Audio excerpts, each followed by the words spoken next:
Hello, beautiful listener. I have another fantastic selection of fairy tales for you today, with soothing rain sounds to help you relax. So, lie back, get cozied in, and if you enjoy these stories, please hit the like button, share your thoughts in the comments section, and subscribe for more terrific tales. Rapunzel by the Brothers Grimm. There once lived a man and his wife who had long wished for a child, but in vain. Now there was at the back of their house a little window which overlooked a beautiful garden full of the finest vegetables and flowers. But there was a high wall all round it, and no one ventured into it, for it belonged to a witch of great might, and of whom all the world was afraid.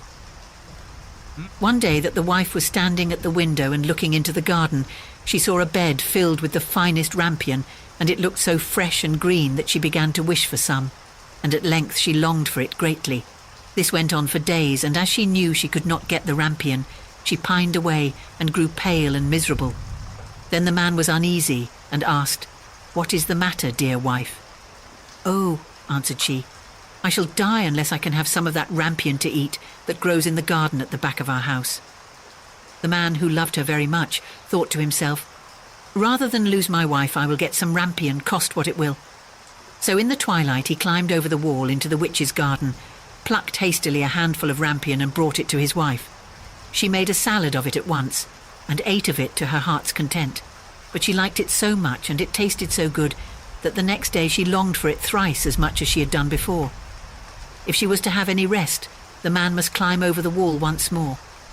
So he went in the twilight again, and as he was climbing back he saw all at once the witch standing before him, and was terribly frightened as she cried with angry eyes, "How dare you climb over into my garden like a thief and steal my rampion?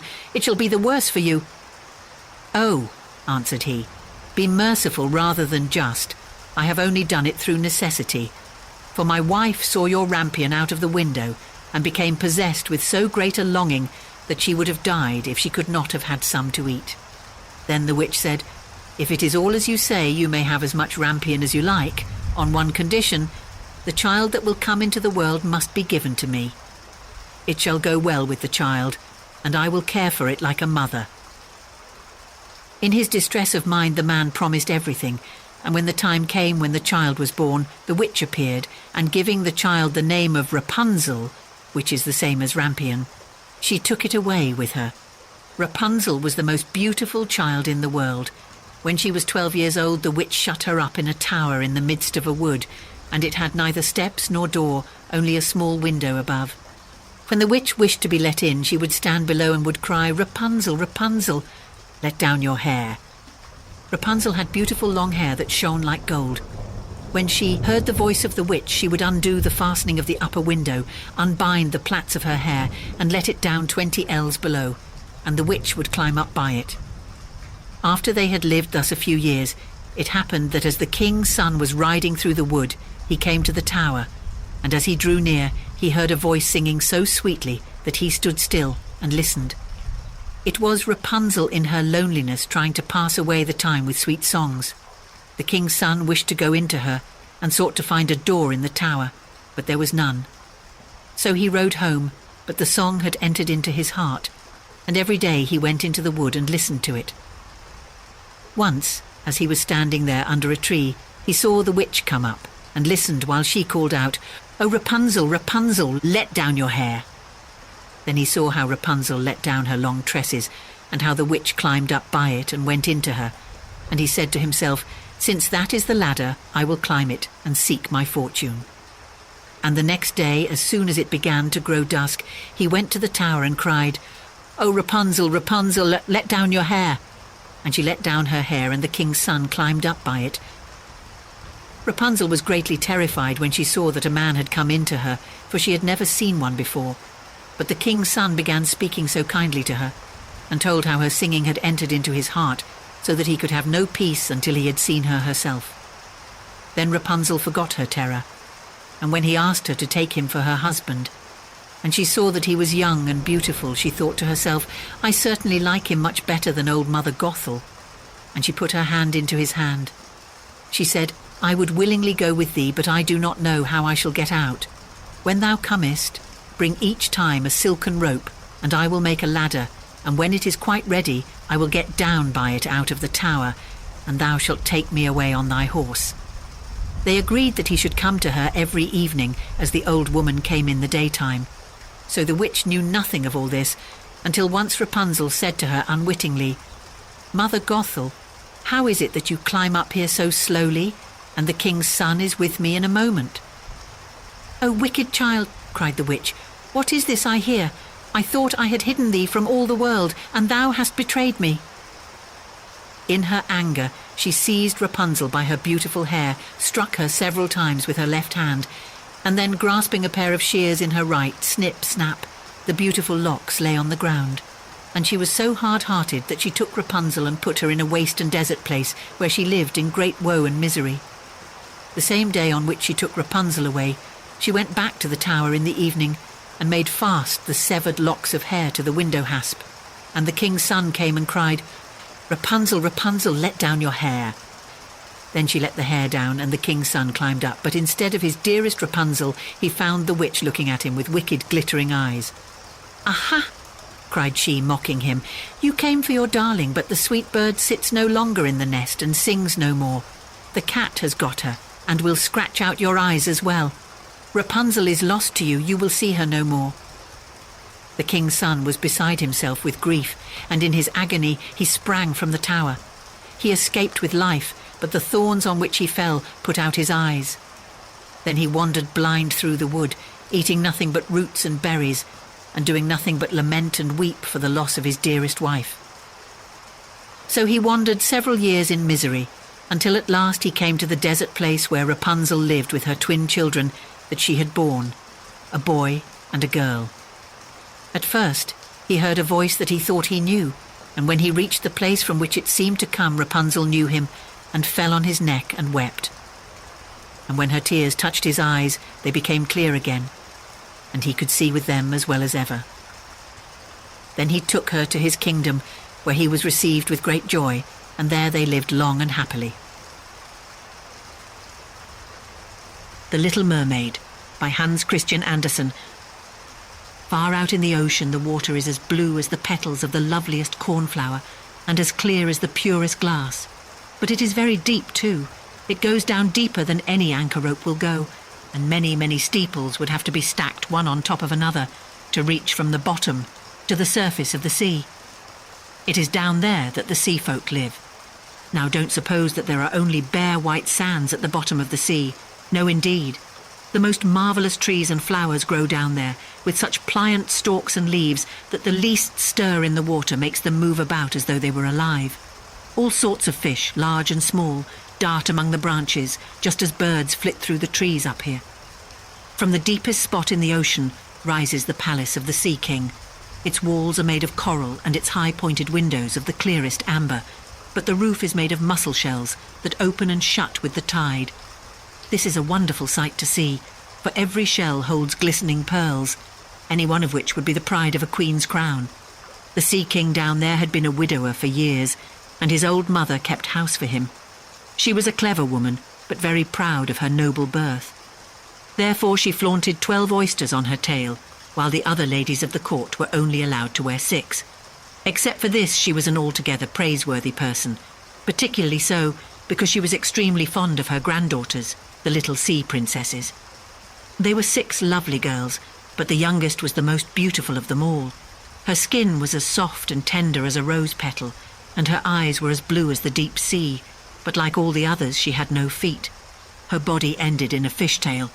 The whole day long they used to play in the palace, down in the great halls where live flowers grew on the walls. Whenever the high amber windows were thrown open, the fish would swim in, just as swallows dart into our rooms when we open the windows. But these fish now would swim right up to the little princesses to eat out of their hands and let themselves be petted. Outside the palace was a big garden, with flaming red and deep blue trees. Their fruit glittered like gold, and their blossoms flamed like fire on their constantly waving stalks. The soil was very fine sand indeed, but as blue as burning brimstone. A strange blue veil lay over everything down there. You would have thought yourself aloft in the air, with only the blue sky above and beneath you, rather than down at the bottom of the sea. When there was a dead calm, you could just see the sun, like a scarlet flower with light streaming from its calyx. Each little princess had her own small garden plot, where she could dig and plant whatever she liked. One of them made her little flower bed in the shape of a whale. Another thought it neater to shape hers like a little mermaid, but the youngest of them made hers as round as the sun, and there she grew only flowers which were as red as the sun itself. She was an unusual child, quiet and wistful, and when her sisters decorated their gardens with all kinds of odd things they had found in sunken ships, she would allow nothing in hers except flowers as red as the sun and a pretty marble statue. This figure of a handsome boy, carved in pure white marble, had sunk down to the bottom of the sea from some ship that was wrecked. Beside the statue, she planted a rose-coloured weeping willow tree, which thrived so well that its graceful branches shaded the statue and hung down to the blue sand, where their shadows took on a violet tint and swayed as the branches swayed. It looked as if the roots and the tips of the branches were kissing each other in play. Nothing gave the youngest princess such pleasure as to hear about the world of human beings up above them. Her old grandmother had to tell her all she knew about ships and cities and of people and animals. What seemed nicest of all to her was that up on land the flowers were fragrant, for those at the bottom of the sea had no scent. And she thought it was nice that the woods were green, and that the fish you saw among their branches could sing so loud and sweet that it was delightful to hear them. Her grandmother had to call the little birds fish, or the princess would not have known what she was talking about, for she had never seen a bird. "When you get to be 15, her grandmother said, "you will be allowed to rise up out of the ocean and sit on the rocks in the moonlight, to watch the great ships sailing by. You will see woods and towns too." Next year one of her sisters would be 15, but the others, well, since each was a whole year older than the next, the youngest still had 5 long years to wait until she could rise up from the water and see what our world was like. But each sister promised to tell the others about all that she saw, and what she found most marvellous on her first day.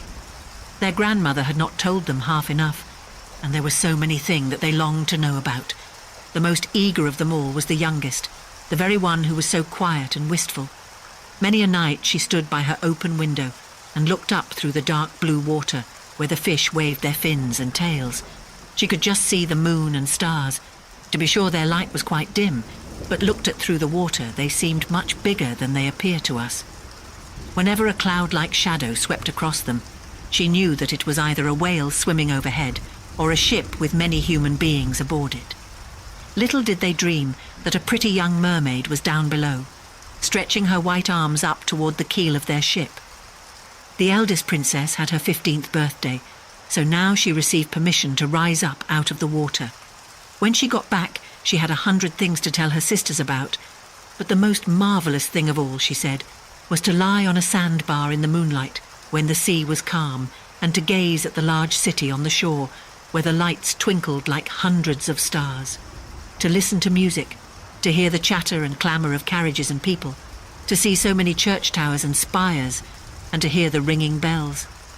Because she could not enter the city, that was just what she most dearly longed to do. Oh, how intently the youngest sister listened.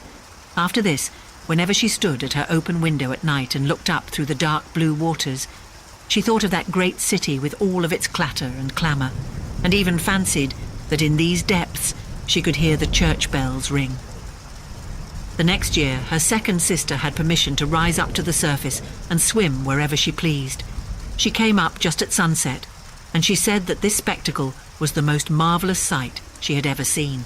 The heavens had a golden glow, and as for the clouds, she could not find words to describe their beauty. Splashed with red and tinted with violet, they sailed over her head. But much faster than the sailing clouds were wild swans in a flock. Like a long white veil trailing above the sea, they flew toward the setting sun. She too swam toward it, but down it went, and all the rose-coloured glow faded from the sea and sky. The following year, her third sister ascended, and as she was the boldest of them all, she swam up a broad river that flowed into the ocean. She saw gloriously green, vine-coloured hills. Palaces and manor houses could be glimpsed through the splendid woods. She heard all the birds sing, and the sun shone so brightly that often she had to dive under the water to cool her burning face. In a small cove, she found a whole school of mortal children, paddling about in the water quite naked. She wanted to play with them, but they took fright and ran away. Then along came a little black animal. It was a dog, but she had never seen a dog before. It barked at her so ferociously that she took fright herself and fled to the open sea. But never could she forget the splendid woods, the green hills, and the nice children who could swim in the water, although they didn't wear fishtails. The fourth sister was not so venturesome. She stayed far out among the rough waves, which she said was a marvellous place. You could see all around you for miles and miles, and the heavens up above you were like a vast dome of glass. She had seen ships, but they were so far away that they looked like seagulls. Playful dolphins had turned somersaults, and monstrous whales had spouted water through their nostrils, so that it looked as if hundreds of fountains were playing all around them. Now the fifth sister had her turn. Her birthday came in the winter-time, so she saw things that none of the others had seen. The sea was a deep green colour, and enormous icebergs drifted about. Each one glistened like a pearl, she said, but they were more lofty than any church steeple built by man. They assumed the most fantastic shapes and sparkled like diamonds. She had seated herself on the largest one, and all the ships that came sailing by sped away as soon as the frightened sailors saw her there, with her long hair blowing in the wind. In the late evening, clouds filled the sky. Thunder cracked and lightning darted across the heavens. Black waves lifted those great bergs of ice on high, where they flashed when the lightning struck. On all the ships the sails were reefed, and there was fear and trembling. But quietly she sat there, upon her drifting iceberg, and watched the blue forked lightning strike the sea. Each of the sisters took delight in the lovely new sights when she first rose up to the surface of the sea. But when they became grown-up girls, who were allowed to go wherever they liked, they became indifferent to it. They would become homesick, and in a month they said that there was no place like the bottom of the sea, where they felt so completely at home. On many an evening the older sisters would rise to the surface, arm in arm, all 5 in a row. They had beautiful voices, more charming than those of any mortal beings. When a storm was brewing, and they anticipated a shipwreck, they would swim before the ship and sing most seductively of how beautiful it was at the bottom of the ocean, trying to overcome the prejudice that the sailors had against coming down to them. But people could not understand their song, and mistook it for the voice of the storm, nor was it for them to see the glories of the deep. When their ship went down, they were drowned, and it was as dead men that they reached the sea king's palace. On the evenings when the mermaids rose through the water like this, arm in arm, their youngest sister stayed behind all alone, looking after them and wanting to weep. But a mermaid has no tears, and therefore she suffers so much more. "Oh, how I do wish I were 15, she said. "I know I shall love that world up there and all the people who live in it." And at last she too came to be 15.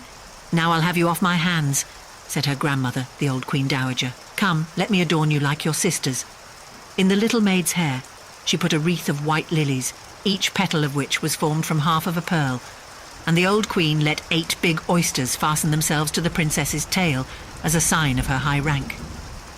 "But that hurts," said the little mermaid. "You must put up with a good deal to keep up appearances," her grandmother told her.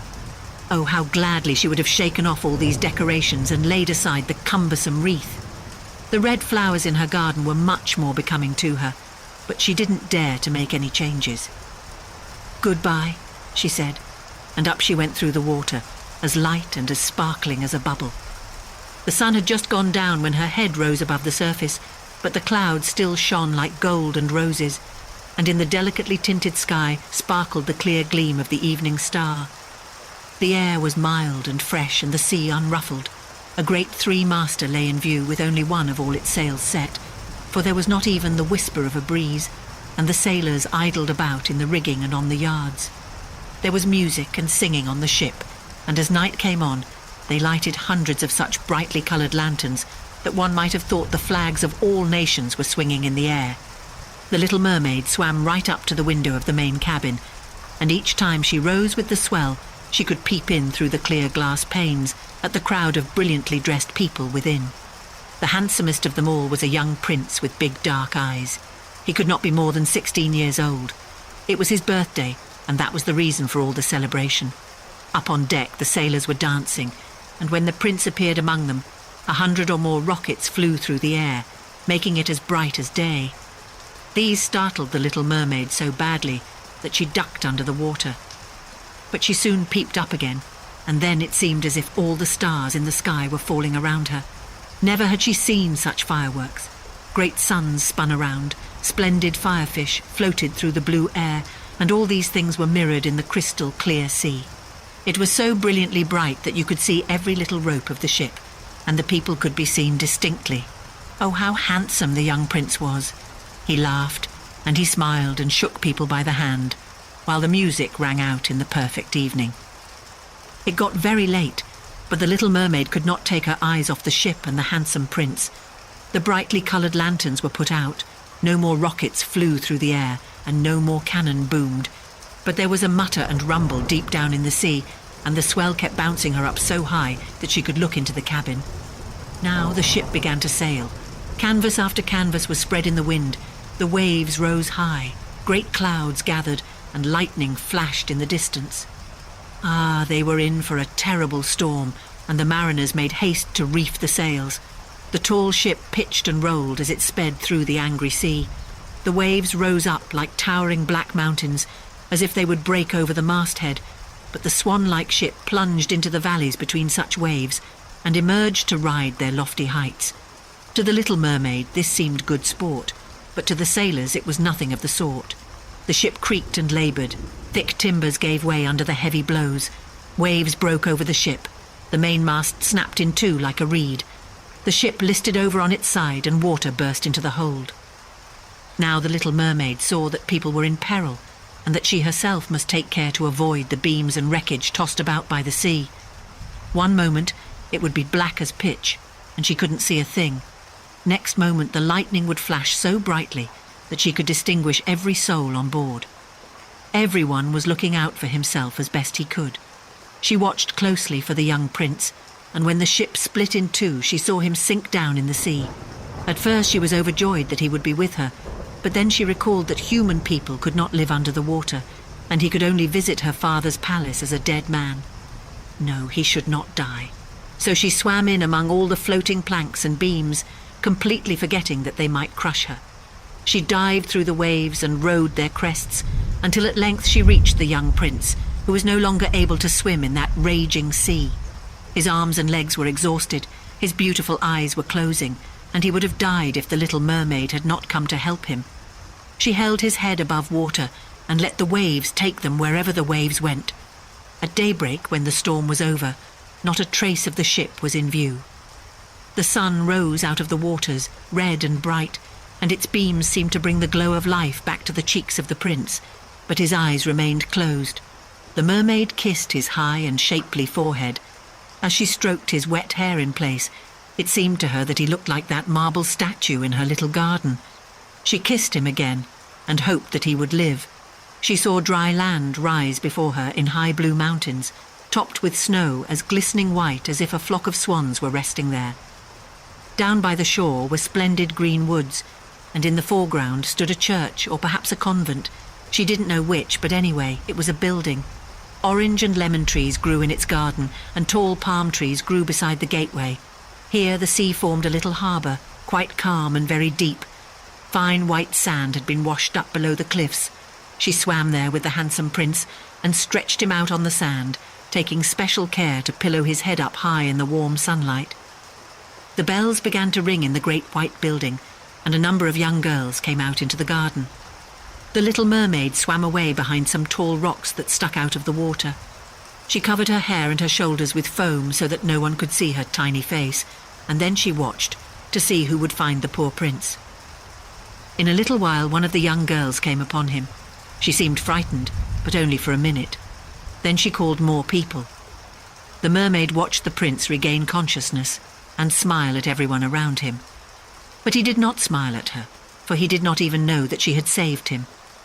She felt very unhappy, and when they led him away to the big building, she dived sadly down into the water and returned to her father's palace. She had always been quiet and wistful, and now she became much more so. Her sisters asked her what she had seen on her first visit up to the surface, but she would not tell them a thing. Many evenings and many mornings she revisited the spot where she had left the prince. She saw the fruit in the garden ripened and harvested, and she saw the snow on the high mountain melted away. But she did not see the prince, so each time she came home sadder than she had left. It was her one consolation to sit in her little garden and throw her arms about the beautiful marble statue that looked so much like the prince. But she took no care of her flowers now. They overgrew the paths until the place was a wilderness, and their long stalks and leaves became so entangled in the branches of the tree that it cast a gloomy shade. Finally, she couldn't bear it any longer. She told her secret to one of her sisters. Immediately, all the other sisters heard about it. No one else knew except a few more mermaids who told no one, except their most intimate friends. One of these friends knew who the prince was. She too had seen the birthday celebration on the ship. She knew where he came from and where his kingdom was. "Come, little sister," said the other princesses. Arm in arm they rose from the water in a long row, right in front of where they knew the prince's palace stood. It was built of pale, glistening golden stone with great marble staircases, one of which led down to the sea. Magnificent gilt domes rose above the roof, and between the pillars all around the building were marble statues that looked most lifelike. Through the clear glass of the lofty windows, one could see into the splendid halls, with their costly silk hangings and tapestries, and walls covered with paintings that were delightful to behold. In the centre of the main hall, a large fountain played its columns of spray up to the glass-domed roof, through which the sun shone down on the water and upon the lovely plants that grew in the big basin. Now that she knew where he lived, many an evening and many a night she spent there in the sea. She swam much closer to shore than any of her sisters would dare venture, and she even went far up a narrow stream, under the splendid marble balcony that cast its long shadow in the water. Here she used to sit and watch the young prince when he thought himself quite alone in the bright moonlight. On many evenings she saw him sail out in his fine boat, with music playing and flags aflutter. She would peep out through the green rushes, and if the wind blew her long silver veil, anyone who saw it mistook it for a swan spreading its wings. On many nights she saw the fishermen come out to sea with their torches, and heard them tell about how kind the young prince was. This made her proud to think that it was she who had saved his life when he was buffeted about, half dead among the waves, and she thought of how softly his head had rested on her breast, and how tenderly she had kissed him, though he knew nothing of all this, nor could he even dream of it. Increasingly, she grew to like human beings, and more she longed to live among them. Their world seemed so much wider than her own, for they could skim over the sea in ships, and mount up into the lofty peaks high over the clouds, and their land stretched out in woods and fields farther than the eye could see. There was so much she wanted to know. Her sisters could not answer all her questions, so she asked her old grandmother, who knew about the upper world, which was what she said was the right name for the countries above the sea. "If men aren't drowned," the little mermaid asked, "do they live on forever? Don't they die as we do down here in the sea?" "Yes," the old lady said, "they too must die, and their lifetimes are even shorter than ours. We can live to be 300 years old, but when we perish we turn into mere foam on the sea, and haven't even a grave down here among our dear ones. We have no immortal soul, no life hereafter. We are like the green seaweed. Once cut down, it never grows again. Human beings, on the contrary, have a soul which lives forever, long after their bodies have turned to clay. It rises through thin air up to the shining stars. Just as we rise through the water to see the lands on earth, so men rise up to beautiful places unknown, which we shall never see." "Why weren't we given an immortal soul?" the little mermaid sadly asked. "I would gladly give up my 300 years if I could be a human being only for a day, and later share in that heavenly realm." "You must not think about that," said the old lady. "We fare much more happily and are much better off than the folk up there." "Then I must also die and float as foam upon the sea, not hearing the music of the waves, and seeing neither the beautiful flowers nor the red sun. Can't I do anything at all to win an immortal soul?" "No," her grandmother answered, "not unless a human being loved you so much that you meant more to him than his father and mother. If his every thought and his whole heart cleaved to you so that he would let a priest join his right hand to yours and would promise to be faithful here and throughout all eternity. Then his soul would dwell in your body, and you would share in the happiness of mankind. He would give you a soul and yet keep his own. But that can never come to pass. The very thing that is your greatest beauty here in the sea, your fishtail, would be considered ugly on land. They have such poor taste that to be thought beautiful there, you have to have two awkward props which they call legs. The little mermaid sighed and looked unhappily at her fishtail. "Come, let us be gay," the old lady said. "Let us leap and bound throughout the 300 years that we have to live. Surely that is time and to spare, and afterwards we shall be glad enough to rest in our graves. We are holding a court ball this evening." This was a much more glorious affair than is ever to be seen on earth. The walls and the ceiling of the great ballroom were made of massive but transparent glass. Many hundreds of huge rose-red and grass-green shells stood on each side in rows, with the blue flames that burned in each shell illuminating the whole room and shining through the walls so clearly that it was quite bright in the sea outside. You could see the countless fish, great and small, swimming toward the glass walls. On some of them the scales gleamed purplish-red, while others were silver and gold. Across the floor of the hall ran a wide stream of water, and upon this the mermaids and mermen danced to their own entrancing songs. Such beautiful voices are not to be heard among the people who live on land. The little mermaid sang more sweetly than anyone else, and everyone applauded her. For a moment her heart was happy, because she knew she had the loveliest voice of all, in the sea or on the land. But her thoughts soon strayed to the world up above. She could not forget the charming prince, nor her sorrow that she did not have an immortal soul like his. Therefore she stole out of her father's palace, and while everything there was song and gladness, she sat sadly in her own little garden. Then she heard a bugle call through the water, and she thought, "That must mean he is sailing up there.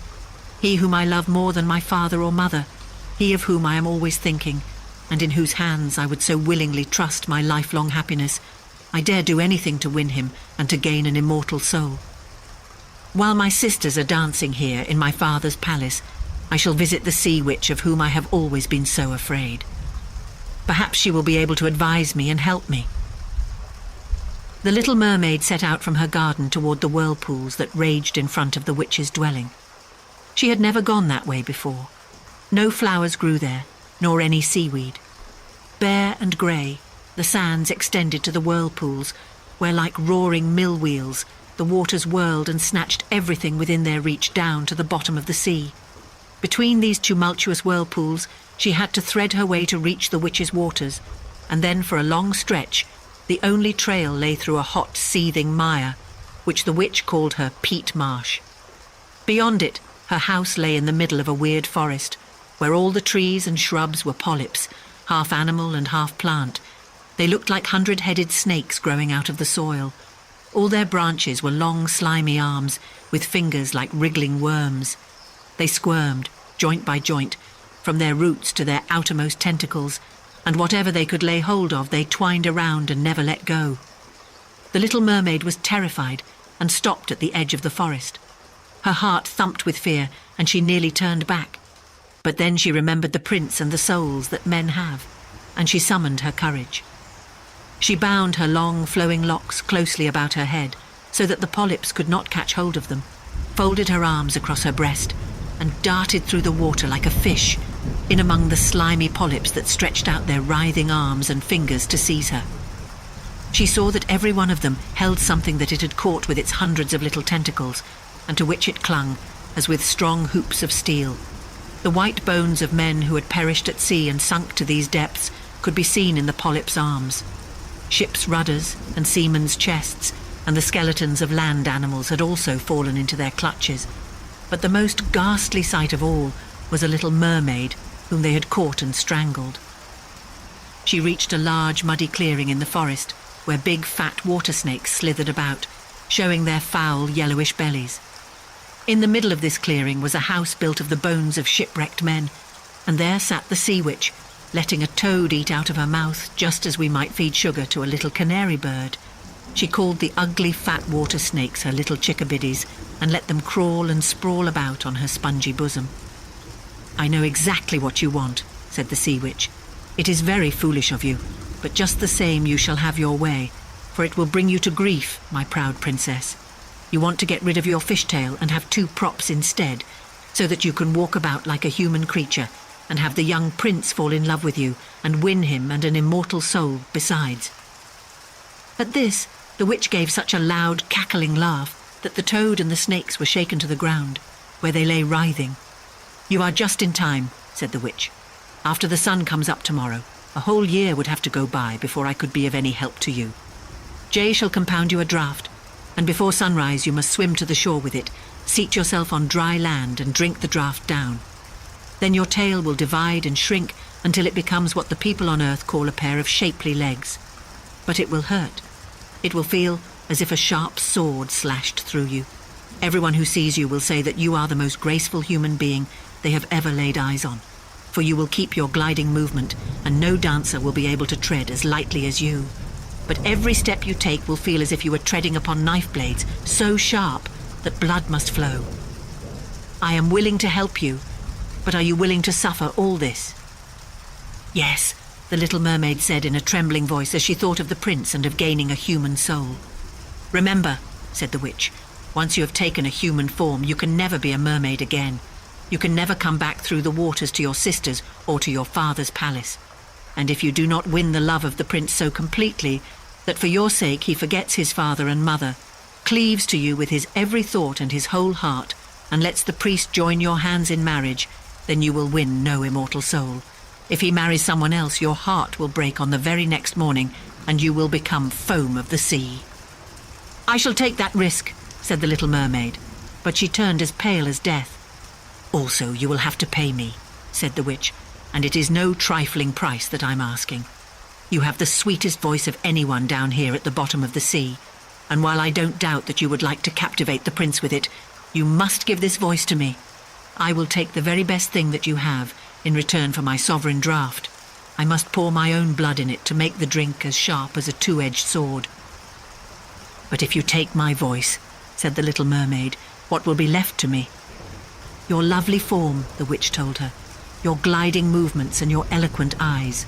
With these you can easily enchant a human heart. Well, have you lost your courage?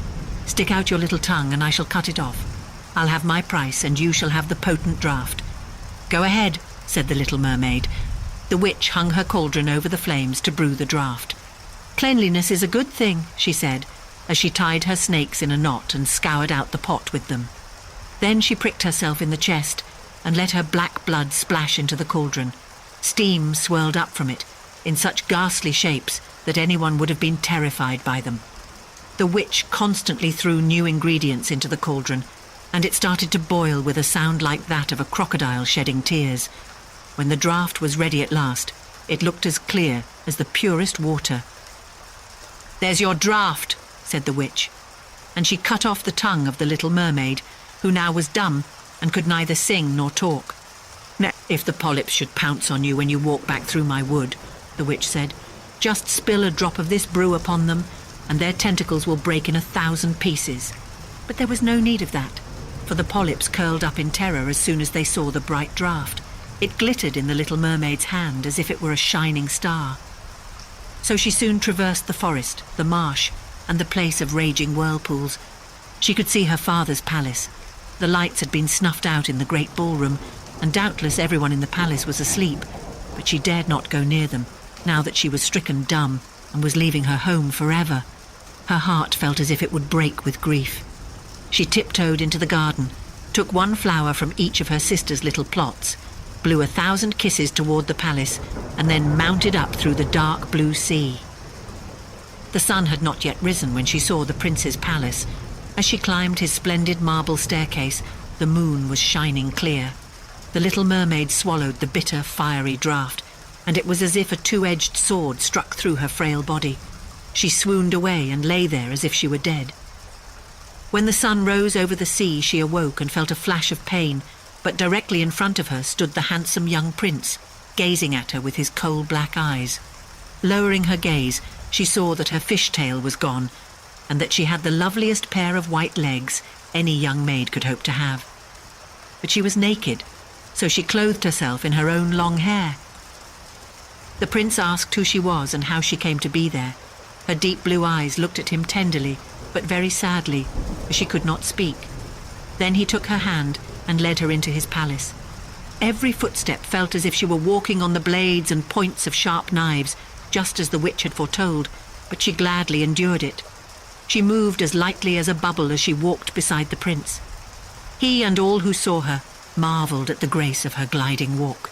Once clad in the rich silk and muslin garments that were provided for her, she was the loveliest person in all the palace, though she was dumb and could neither sing nor speak. Beautiful slaves, attired in silk and cloth of gold, came to sing before the prince and his royal parents. One of them sang more sweetly than all the others, and when the prince smiled at her and clapped his hands, the little mermaid felt very unhappy, for she knew that she herself used to sing much more sweetly. Oh, she thought, if he only knew that I parted with my voice forever so that I could be near him. Graceful slaves now began to dance to the most wonderful music. Then the little mermaid lifted her shapely white arms, rose up on the tips of her toes, and skimmed over the floor. No one had ever danced so well. Each movement set off her beauty to better and better advantage, and her eyes spoke more directly to the heart than any of the singing slaves could do.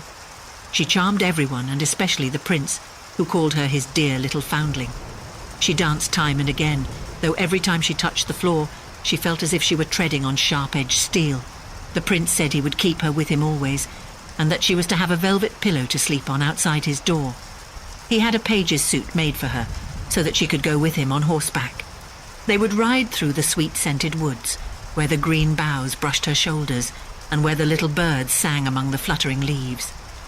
She climbed up high mountains with the prince, and though her tender feet bled so that all could see it, she only laughed, and followed him on until they could see the clouds driving far below, like a flock of birds in flight to distant lands. At home in the prince's palace, while the others slept at night, she would go down the broad marble steps to cool her burning feet in the cold sea water, and then she would recall those who lived beneath the sea. One night her sisters came by, arm in arm, singing sadly as they breasted the waves. When she held out her hands toward them, they knew who she was, and told her how unhappy she had made them all.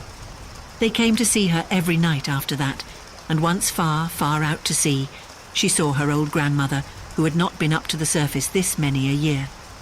With her was the Sea King, with his crown upon his head. They stretched out their hands to her, but they did not venture so near the land as her sisters had. Day after day she became more dear to the prince, who loved her as one would love a good little child, but he never thought of making her his queen. Yet she had to be his wife, or she would never have an immortal soul, and on the morning after his wedding she would turn into foam on the waves. "Don't you love me best of all?" The little mermaid's eyes seemed to question him when he took her in his arms and kissed her lovely forehead. "Yes, you are most dear to me," said the prince, "for you have the kindest heart. You love me more than anyone else does, and you look so much like a young girl I once saw, but never shall find again. I was on a ship that was wrecked, and the waves cast me ashore near a holy temple, where many young girls performed the rituals. The youngest of them found me beside the sea and saved my life. Though I saw her no more than twice, she is the only person in all the world whom I could love. But you are so much like her that you almost replace the memory of her in my heart. She belongs to that holy temple, therefore it is my good fortune that I have you. We shall never part." Alas, he doesn't know it was I who saved his life, the little mermaid thought. I carried him over the sea to the garden where the temple stands. I hid behind the foam and watched to see if anyone would come. I saw the pretty maid he loves better than me. A sigh was the only sign of her deep distress, for a mermaid cannot cry. He says that the other maid belongs to the holy temple. She will never come out into the world, so they will never see each other again. It is I who will care for him, love him, and give all my life to him. Now rumours arose that the prince was to wed the beautiful daughter of a neighbouring king, and that it was for this reason he was having such a superb ship made ready to sail. The rumour ran that the prince's real interest in visiting the neighbouring kingdom was to see the king's daughter, and that he was to travel with a lordly retinue. The little mermaid shook her head and smiled, for she knew the prince's thoughts far better than anyone else did. "I am forced to make this journey," he told her. "I must visit the beautiful princess, for this is my parents' wish, but they would not have me bring her home as my bride against my own will, and I can never love her. She does not resemble the lovely maiden in the temple as you do, and if I were to choose a bride, I would sooner choose you, my dear mute foundling with those telling eyes of yours."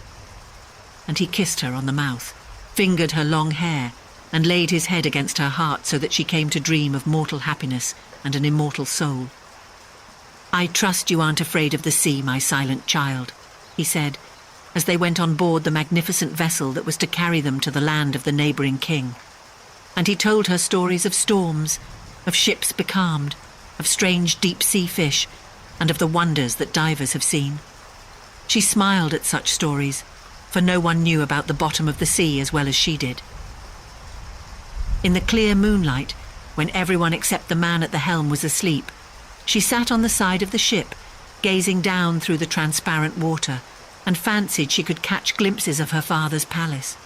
On the topmost tower stood her old grandmother, wearing her silver crown and looking up at the keel of the ship through the rushing waves.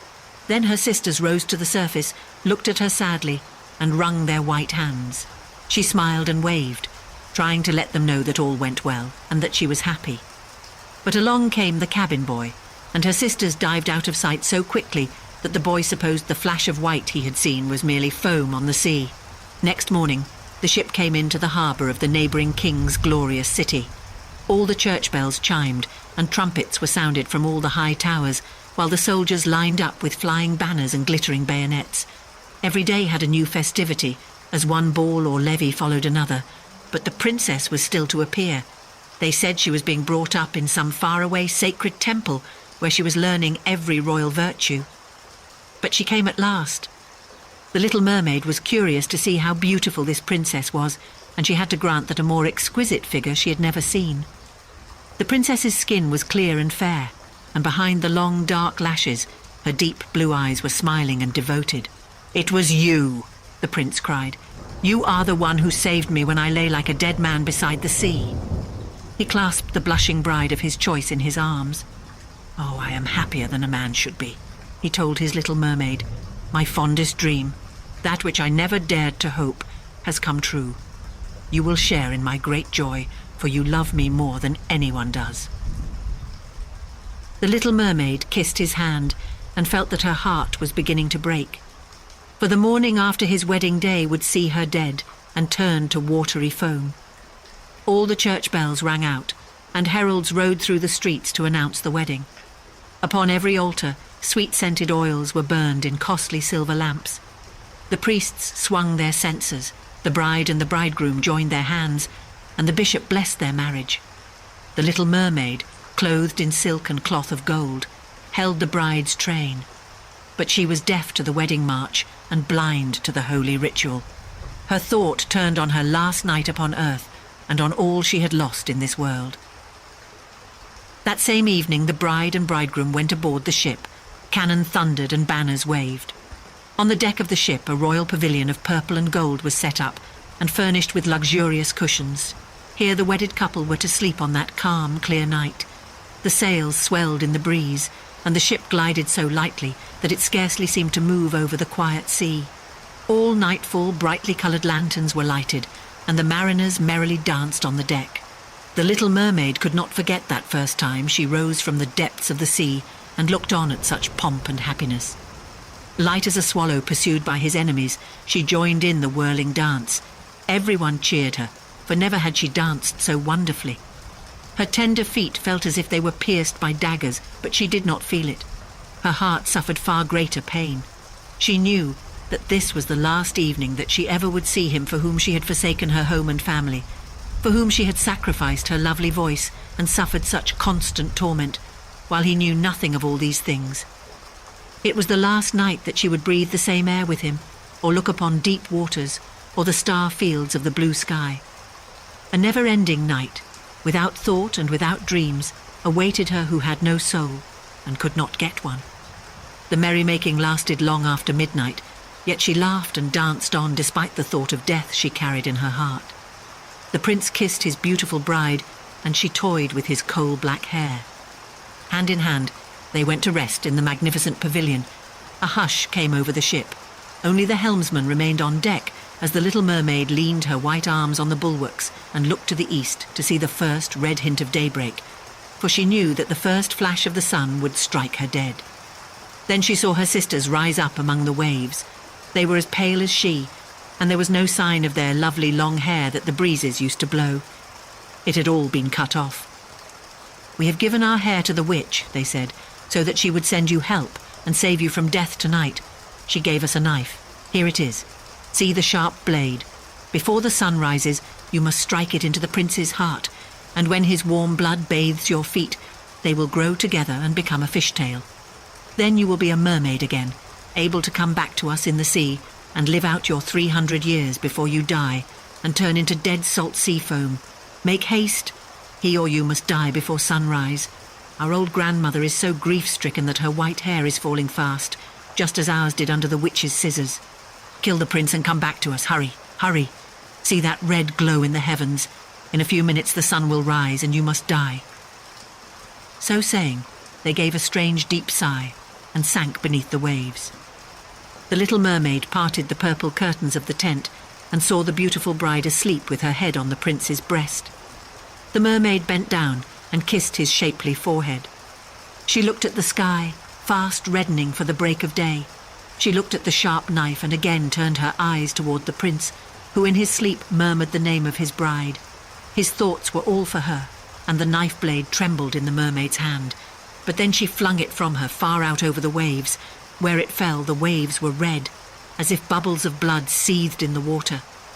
With eyes already glazing, she looked once more at the prince, hurled herself over the bulwarks into the sea, and felt her body dissolve in foam. The sun rose up from the waters. Its beams fell warm and kindly upon the chill sea foam, and the little mermaid did not feel the hand of death. In the bright sunlight overhead, she saw hundreds of fair ethereal beings. They were so transparent that through them she could see the ship's white sails and the red clouds in the sky. Their voices were sheer music, but so spirit-like that no human ear could detect the sound, just as no eye on earth could see their forms. Without wings, they floated as light as the air itself. The little mermaid discovered that she was shaped like them, and that she was gradually rising up out of the foam.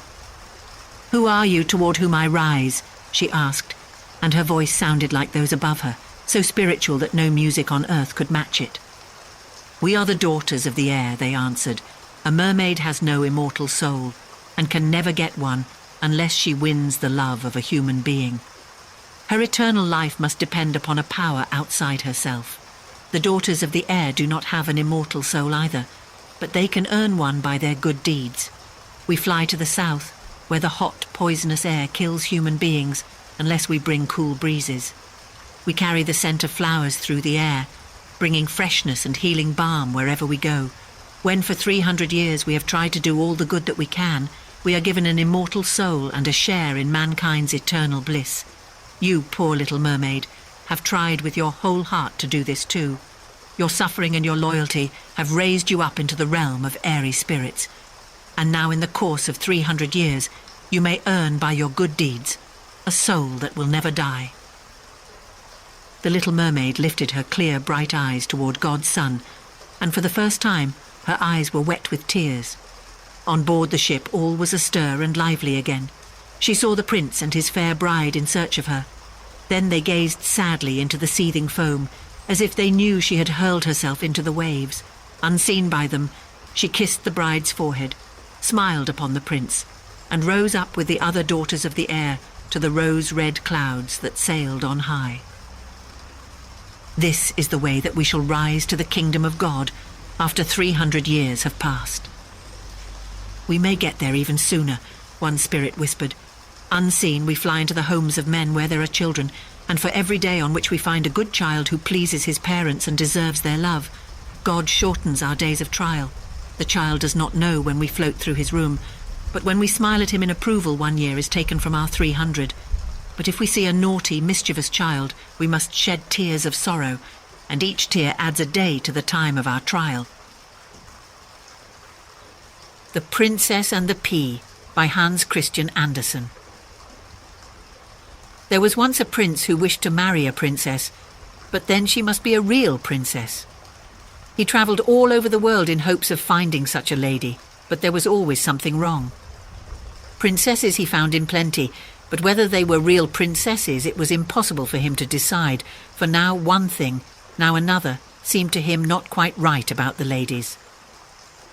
At last he returned to his palace quite cast down, because he wished so much to have a real princess for his wife. One evening a fearful tempest arose, it thundered and lightened, and the rain poured down from the sky in torrents. Besides, it was as dark as pitch. All at once there was heard a violent knocking at the door, and the old king, the prince's father, went out himself to open it. It was a princess who was standing outside the door. What with the rain and the wind, she was in a sad condition. The water trickled down from her hair and her clothes clung to her body. She said she was a real princess. "Ah, we shall soon see that," thought the old Queen Mother. However, she said not a word of what she was going to do, but went quietly into the bedroom, took all the bedclothes off the bed, and put 3 little peas on the bedstead. She then laid 20 mattresses one upon another over the 3 peas, and put 20 feather beds over the mattresses. Upon this bed the princess was to pass the night. The next morning she was asked how she had slept. "Oh, very badly indeed," she replied. "I have scarcely closed my eyes the whole night through. I do not know what was in my bed, but I had something hard under me and am all over black and blue. It has hurt me so much." Now, it was plain that the lady must be a real princess, since she had been able to feel the 3 little peas through the 20 mattresses and 20 feather beds. None but a real princess could have had such a delicate sense of feeling. The prince accordingly made her his wife, being now convinced that he had found a real princess. The 3 peas were, however, put into the cabinet of curiosities, where they are still to be seen, provided they are not lost. Wasn't this a lady of real delicacy? Thumbelina by Hans Christian Andersen. There once was a woman who wanted so very much to have a tiny little child, but she did not know where to find one. So she went to an old witch and she said, "I have set my heart upon having a tiny little child. Please, could you tell me where I can find one?" "Why, that's easily done," said the witch. "Here's a grain of barley for you, but it isn't at all the sort of barley that farmers grow in their fields or that the chickens get to eat. Put it in a flower pot and you'll see what you shall see." "Oh, thank you," the woman said. She gave the witch 12 pennies and planted the barley seed as soon as she got home. It quickly grew into a fine, large flower, which looked very much like a tulip. But the petals were folded tight, as though it was still a bud. "This is such a pretty flower," said the woman. She kissed its lovely red and yellow petals, and just as she kissed it, the flower gave a loud pop and flew open. It was a tulip right enough, but on the green cushion in the middle of it sat a tiny girl. She was dainty and fair to see, but she was no taller than your thumb, so she was called Thumbelina. A nicely polished walnut shell served as her cradle. Her mattress was made of the blue petals of violets, and a rose petal was pulled up to cover her. That was how she slept at night. In the daytime she played on a table where the woman put a plate surrounded with a wreath of flowers. Their stems lay in the water, on which there floated a large tulip petal. Thumbelina used the petal as a boat, and with a pair of white horsehairs for oars, she could row clear across the plate, a charming sight. She could sing too. Her voice was the softest and sweetest that anyone ever has heard. One night as she lay in her cradle, a horrible toad hopped in through the window. One of the panes was broken. This big, ugly, slimy toad jumped right down on the table, where Thumbelina was asleep under the red rose petal. "Here's a perfect wife for my son," the toad exclaimed. She seized upon the walnut shell in which Thumbelina lay asleep and hopped off with it, out the window and into the garden. A big, broad stream ran through it, with a muddy marsh along its banks, and here the toad lived with her son. Ugh, he was just like his mother, slimy and horrible. "Co-ax, brek ek eke kex," was all that he could say when he saw the graceful little girl in the walnut shell. "Don't speak so loud or you will wake her up," the old toad told him. "She might get away from us yet, for she is as light as a puff of swan's down. We must put her on one of the broad water lily leaves out in the stream. She is so small and light that it will be just like an island to her, and she can't run away from us while we are making our best room under the mud, ready for you two to live in." Many water lilies with broad green leaves grew in the stream, and it looked as if they were floating on the surface. The leaf which lay furthest from the bank was the largest of them all, and it was to this leaf that the old toad swam with the walnut shell which held Thumbelina. The poor little thing woke up early next morning, and when she saw where she was, she began to cry bitterly. There was water all around the big green leaf, and there was no way at all for her to reach the shore. The old toad sat in the mud, decorating a room with green rushes and yellow water lilies to have it looking its best for her new daughter-in-law. Then she and her ugly son swam out to the leaf on which Thumbelina was standing. They came for her pretty little bed, which they wanted to carry to the bridal chamber before they took her there. The old toad curtsied deep in the water before her and said, "Meet my son, he is to be your husband, and you will share a delightful home in the mud." "Coax, coax, brekkekekekex," was all that her son could say. Then they took the pretty little bed and swam away with it. Left all alone on the green leaf, Thumbelina sat down and cried. She did not want to live in the slimy toad's house, and she didn't want to have the toad's horrible son for her husband. The little fishes who swam in the water beneath her had seen the toad and heard what she had said, so up popped their heads to have a look at the little girl. No sooner had they seen her than they felt very sorry that anyone so pretty should have to go down to live with that hideous toad. No, that should never be. They gathered around the green stem which held the leaf where she was and gnawed it in two with their teeth. Away went the leaf down the stream, and away went Thumbelina, far away where the toad could not catch her.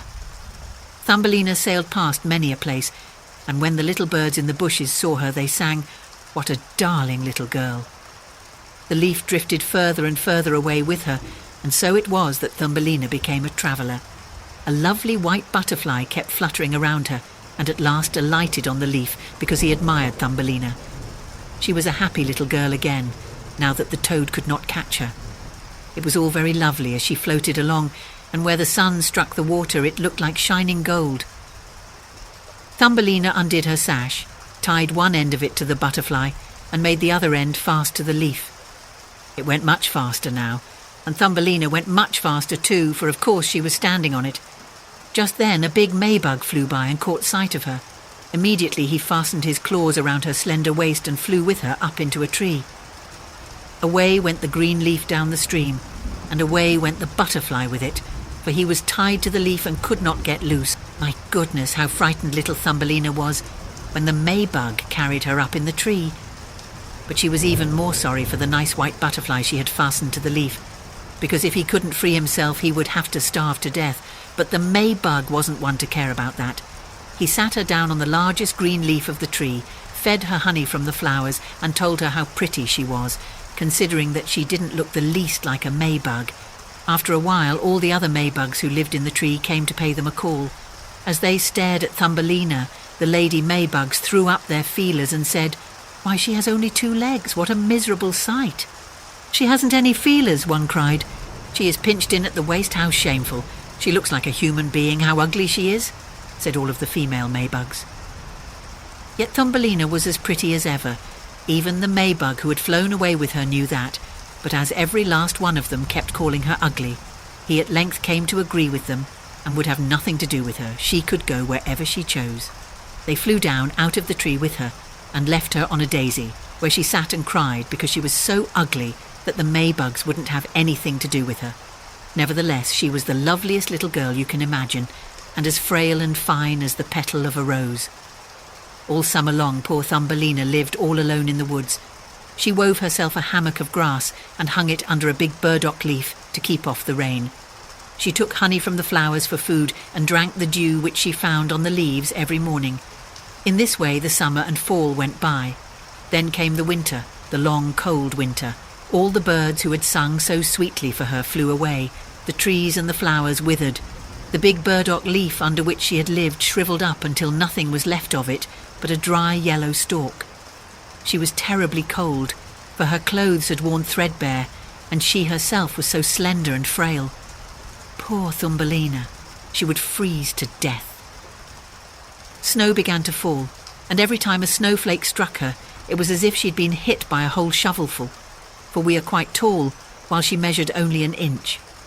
She wrapped a withered leaf about her, but there was no warmth in it. She shivered with cold. Near the edge of the woods where she now had arrived was a large grain field, but the grain had been harvested long ago. Only the dry, bare stubble stuck out of the frozen ground. It was just as if she were lost in a vast forest, and oh, how she shivered with cold. Then she came to the door of a field mouse, who had a little hole amidst the stubble. There this mouse lived, warm and cosy, with a whole storeroom of grain, and a magnificent kitchen and pantry.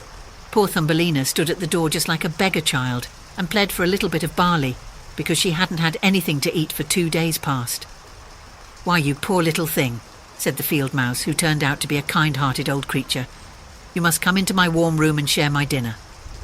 She took such a fancy to Thumbelina that she said, "If you care to, you may stay with me all winter, but you must keep my room tidy and tell me stories, for I'm very fond of them." Thumbelina did as the kind old field mouse asked, and she had a very good time of it. "Soon we shall have a visitor," the field mouse said. "Once every week my neighbour comes to see me, and he is even better off than I am. His rooms are large, and he wears such a beautiful black velvet coat. If you could only get him for a husband, you would be well taken care of, but he can't see anything. You must tell him the very best stories you know." Thumbelina did not like this suggestion. She would not even consider the neighbour, because he was a mole. He paid them a visit in his black velvet coat. The field mouse talked about how wealthy and wise he was, and how his home was more than 20 times larger than hers. But for all of his knowledge, he cared nothing at all for the sun and the flowers. He had nothing good to say for them, and had never laid eyes on them. Thumbelina had to sing for him. She sang, "Maybug, Maybug, fly away home," and the monk goes afield.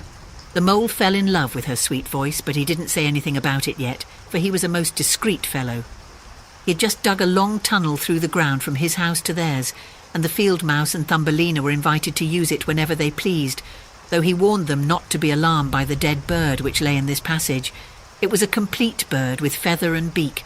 It must have died quite recently when winter set in, and it was buried right in the middle of the tunnel. The mole took in his mouth a torch of decayed wood. In the darkness, it glimmered like fire. He went ahead of them to light the way through the long, dark passage. When they came to where the dead bird lay, the mole put his broad nose to the ceiling and made a large hole through which daylight could fall.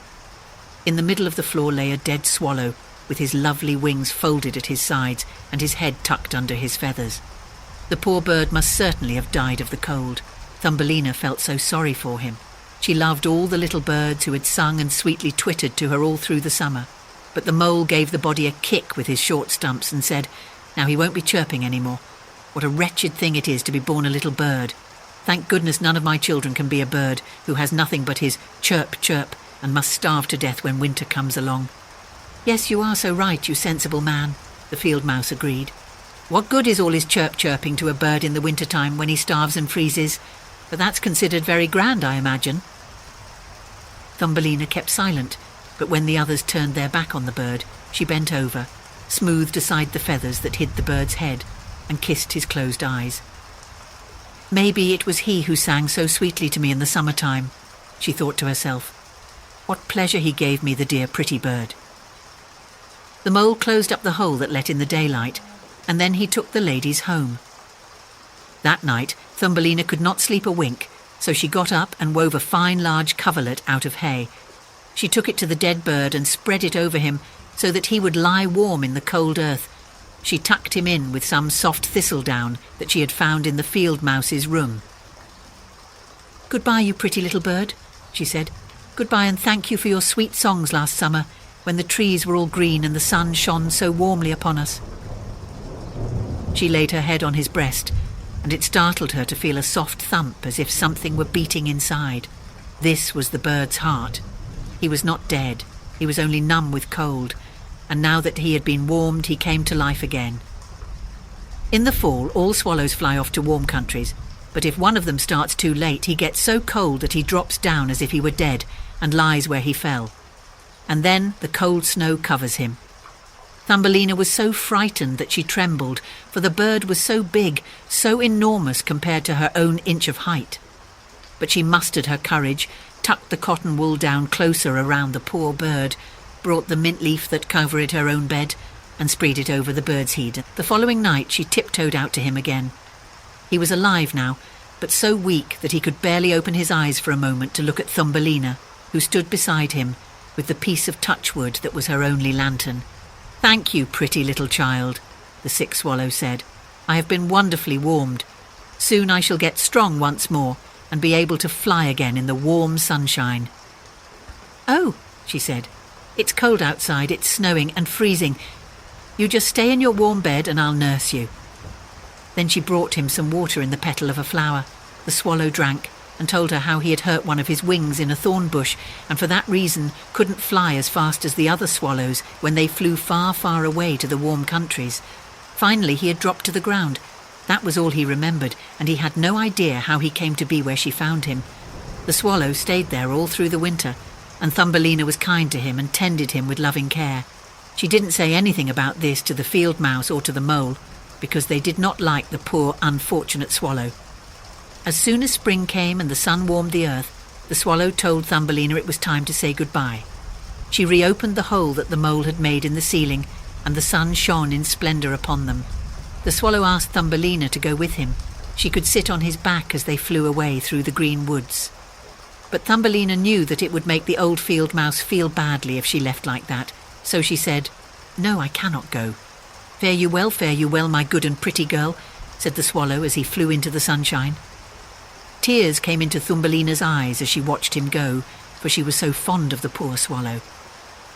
"Chirp, chirp," sang the bird as he flew into the green woods. Thumbelina felt very downcast. She was not permitted to go out in the warm sunshine. Moreover, the grain that was sown in the field above the field mouse's house grew so tall that to a poor little girl who was only an inch high, it was like a dense forest.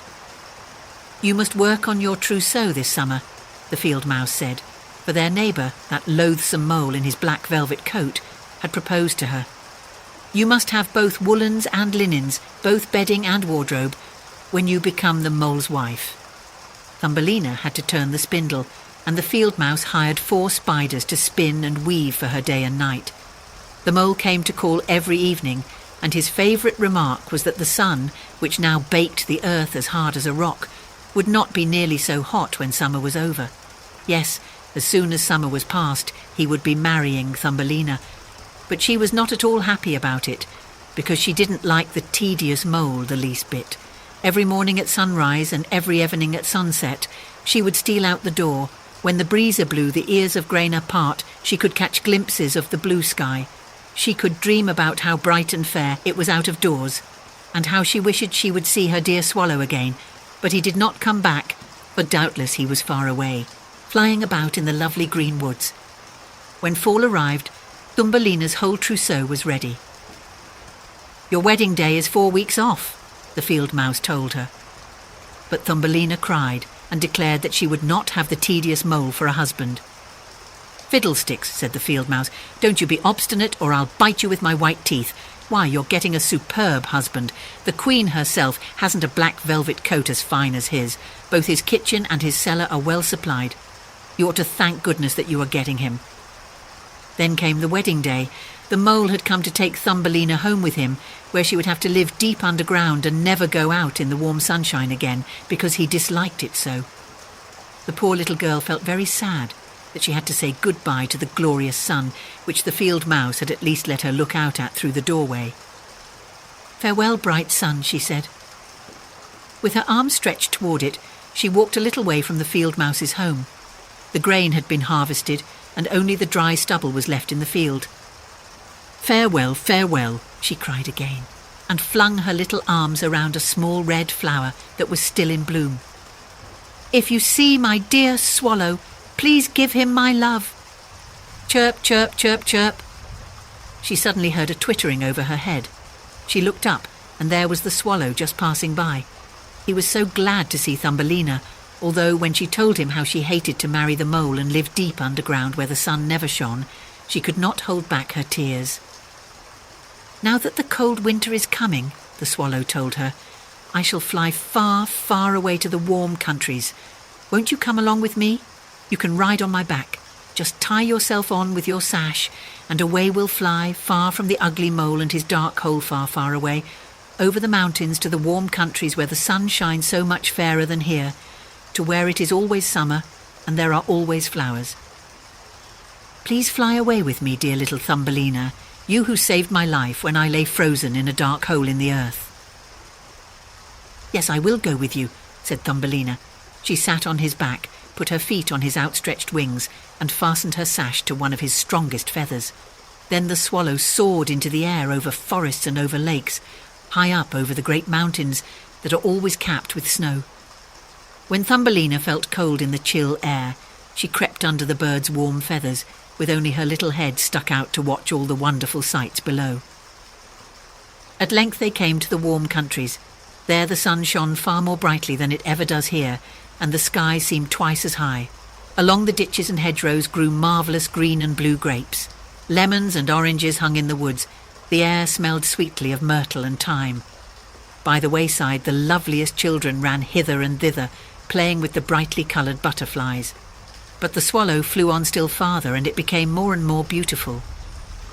Under magnificent green trees, on the shore of a blue lake, there stood an ancient palace of dazzling white marble. The lofty pillars were wreathed with veneers, and at the top of them many swallows had made their nests. One nest belonged to the swallow who carried Thumbelina. "This is my home," the swallow told her. "If you will choose one of those glorious flowers in bloom down below, I shall place you in it, and you will have all that your heart desires." "That will be lovely," she cried, and clapped her tiny hands. A great white marble pillar had fallen to the ground, where it lay in 3 broken pieces. Between these pieces grew the loveliest large white flowers. The swallow flew down with Thumbelina and put her on one of the large petals. How surprised she was to find in the centre of the flower a little man, as shining and transparent as if he had been made of glass. On his head was the daintiest of little gold crowns. On his shoulders were the brightest shining wings, and he was not a bit bigger than Thumbelina. He was the spirit of the flower. In every flower there lived a small man or woman just like him, but he was the king over all of them. "Oh, isn't he handsome?" Thumbelina said softly to the swallow. The king was somewhat afraid of the swallow, which seemed a very giant of a bird to anyone as small as he. But when he saw Thumbelina, he rejoiced, for she was the prettiest little girl he had ever laid eyes on. So he took off his golden crown and put it on her head. He asked if he might know her name, and he asked her to be his wife, which would make her queen over all the flowers. Here indeed was a different sort of husband from the toad's son and the mole with his black velvet coat. So she said yes to this charming king. From all the flowers trooped little ladies and gentlemen, delightful to behold. Every one of them brought Thumbelina a present, but the best gift of all was a pair of wings that had belonged to a large silver fly. When these were made fast to her back, she too could flit from flower to flower. Everyone rejoiced, as the swallow perched above them in his nest and sang his very best songs for them. He was sad, though, deep down in his heart, for he liked Thumbelina so much that he wanted never to part with her. "You shall no longer be called Thumbelina," the flower spirit told her. "That name is too ugly for anyone as pretty as you are. We shall call you Maya." "Goodbye, goodbye," said the swallow. He flew away again from the warm countries back to far-away Denmark, where he had a little nest over the window of the man who can tell you fairy tales. And to him the birds sang, telling him everything. And that's how we came to hear the whole story.